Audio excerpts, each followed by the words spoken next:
மகத்தான கௌரவம் முதன்முறையாக என் குரலை கம்மச் செய்கிறது.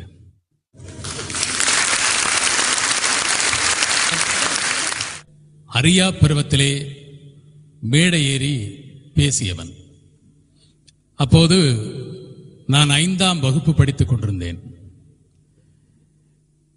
என்னுடைய தமிழ் ஆசான் எனக்கு அகரத்தை ஆரம்பித்து வைத்த ஆவண்ணா பொன்னுத்துரை அவர்கள் இன்று அமரராகிவிட்டார். அவர் எனக்கு அந்த பேச்சை மனனம் செய்வித்த பின்பு ஒரு புத்திமதி சொன்னார். மேடை ஏறியதும் சபை கூச்சம் இல்லாமல், மேடை கூச்சம் இல்லாமல் பேசுவதற்கு ஒரு மந்திரத்தை நீ உன் மனதில் வைத்துக்கொள் என்று. என்னவென்றால், உனக்கு முன்னால் இருப்பவர்கள் எல்லோரையும்